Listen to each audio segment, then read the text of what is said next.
Hello, hi, hey, what's up, UGs and dudettes? My name is Ginator84, and I hope you're keeping happy and busy during these strange times. I'm, kind of trying my hand at a couple of different things, and a little side activity I've been working on is making some podcasts.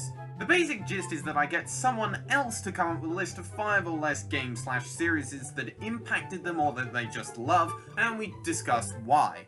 One is already up, check the description for that, but while I have 2 more recorded, I doubt they'll be up for a while. So I thought it'd be fun to take an extract from each recording so you can get a taste of what it's like. I've picked the discussion of 1 game from each podcast, so yeah, I hope you enjoy. Alright, we've definitely got a bit of a Mario theme, so before we get to kind of the main one, let's talk about WarioWare. So, wasn't this your first video on WarioWare? I think I had Halo videos before WarioWare, but the first video that's still up on my channel, yeah, is definitely a WarioWare DIY video. WarioWare DIY is a game where you can create your own little micro games that last like 8 or 16 seconds. And I've wanted to become like a game developer, so that kind of game really appealed to me. I think I made like 70 or so micro games out of that, and I would come up with some weird ideas. I had one where you're in a restaurant that has like a Super Mario Galaxy vibe, where there's one where the gravity's going upward and the gravity's going downward. You gotta throw a plate of food up to the other side and then run across the stage and then toss the food back out to the other side to the customer without throwing the plate at them. Oh wow. Do you play other people's stages? Yes, I played a few of other people's micro games, and I've seen a couple of good ones. But you prefer making them?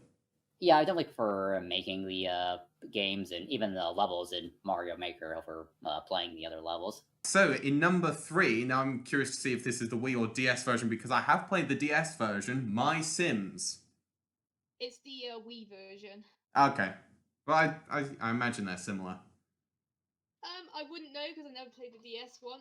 The reason why I liked this one so much is because, well, funnily enough, it's very similar to how New Horizons is before New Horizons was a thing. You could create houses however you wanted to. You could pretty much design any of the furniture however you wanted to.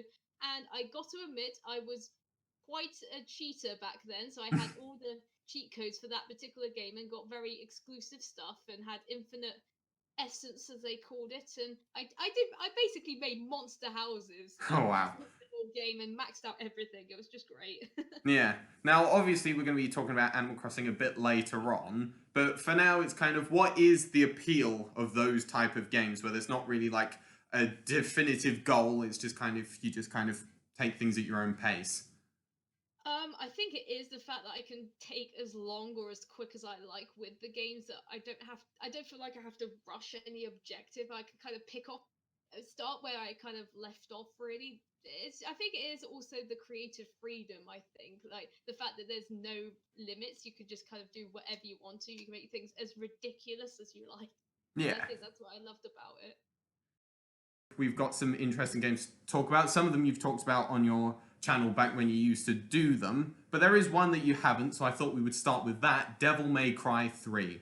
Yeah, so Devil May Cry 3 is the game I'm playing a lot right now. It's sort of the perfect epidemic game. Well, I mean, there are sort of probably two great types of epidemic games. Either sort of like the time sink that you can just sort of like chill out and play, but the other is Devil May Cry 3, which is just this really hard game that you can get really good at, and it just feels very good to sort of like constantly try to get better and beat the game on higher difficulties and really feel a sense of mastery, which is nice in a sort of pandemic sort of setting. It's nice to sort of be able to put one's spare energies into getting really good at something. So I've been enjoying that.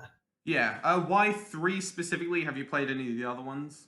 Yeah, so I've played Devil May Cry 1, and then Devil May Cry 2 is sort of very widely considered to be absolutely terrible. And it's not even like hyperbole. It's not like it's an average game that the fans just don't like because it's average. It's just apparently bad.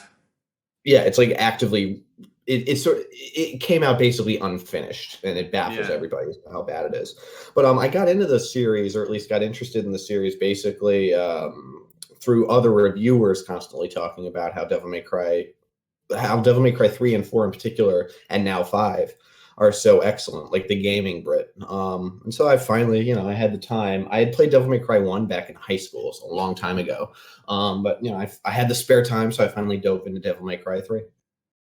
And that's all that I'm going to show here, so I hope you enjoyed, and hopefully you'll be inspired to check out the podcast once the other two are up. So follow me on Twitter for that, or I'll just keep updating the description down there. Anyway, I've got a couple of videos to work on in the future, and as I say, stay safe, and goodbye.